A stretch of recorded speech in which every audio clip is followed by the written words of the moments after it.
įsivaizduok, tu esi įmonės vadovas Lietuvoje ir tau reikia samdyti žmogų, kuriam tu mokėsi, nežinau, ten 100, 140, 150 tūkstančių per metus pardavėjai. Ta prasme, ir tu galvoji, kad to žmogaus atlyginimas galbūt netgi didesnis negu tavo kaip įmonės vadovo.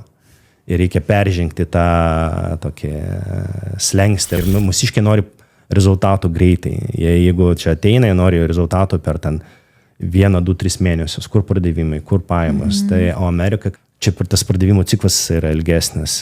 Viskas labai daug kas eina per ryšius, per investicijas į kažkokius renginius, dalyvavimą, networkingą ir tiesą pasakius, networkintis Amerikoje yra labai brangu. Mūsų įmonės galbūt ne iki galo įsivertina, kiek tas viskas kainuoja, kokia čia yra konkurencinė aplinka. Ir vėlgi, tie metodai, kas veikia Europoje, čia neveikia. Čia yra, čia reikia visai kitokių įgūdžių, čia reikia visai kitokių galbūt žmonių. Su kokiomis kompanijomis, su kokiais lietuvių verslais jūs daugiausia dirbate? Kokie daugiausiai kreipiasi? Ar tai yra startuoliai, mažesni verslai, ar tai jau yra brandus verslai, mūsų unicornai tokie kaip Vintedas, kuris ne per seniausiai atėjo irgi į Amerikos rinką? Bet jeigu mes kalbėtume apie didelės įmonės, tai jos pakankamai sėkmingai čia dirba ir ten tie patys NordVPN-ai, Narbutas, Teltonika.